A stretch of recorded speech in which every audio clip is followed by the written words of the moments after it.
Donc, je m'appelle Emmanuel Ruben, je suis un lauréat 2024 anticipé, ça fait pile un mois que je suis là. Je suis écrivain, je suis géographe de formation. Mon projet au Japon, c'est d'écrire un livre inspiré de la vie et de l'œuvre du premier géographe moderne du Japon qui s'appelle Ino Tadataka. Ino Tadataka est très connu au Japon, mais il est inconnu dans le reste du monde. Son rêve, c'est en fait de mesurer la circonférence de la Terre.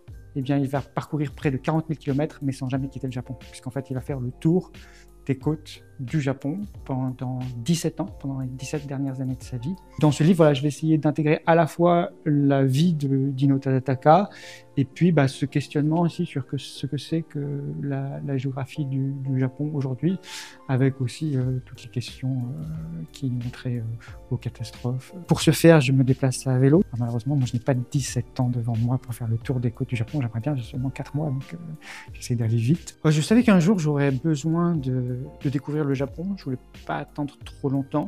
J'avais toujours été fasciné par cette géographie. C'est venu un moment en fait comme ça de ma vie où justement, comme j'ai dit, après avoir fait un cycle européen, un cycle plus français, j'avais besoin d'ouvrir un nouveau cycle, peut-être un peu plus international, un peu plus global, à travers cette notion d'archipel qui me tient à cœur depuis longtemps. Et si je pense archipel, en fait, je crois que le premier pays auquel je pense, c'est le Japon. Je conçois aussi l'écriture comme quelque chose d'archipélagique, comme une juxtaposition, comme ce que vous pouvez voir ici aussi, hein, ce mur, c'est aussi un archipel, puisque c'est une juxtaposition à la fois de cartes anciennes, et vous voyez qui se surimposent à ces cartes des photos en noir et blanc, des dessins que j'ai réalisés, ce sont des photocopies de mes carnets. Comme je suis ici, j'ai quand même envie d'éprouver les choses par moi-même, et j'ai envie de vivre vraiment le Japon. Une des raisons quand même qui m'attirait au Japon, c'est tous les écrivains qui ont été transformés en fait, par leur découverte du Japon. Ce que j'espère le plus, c'est que ça me donnera envie de revenir.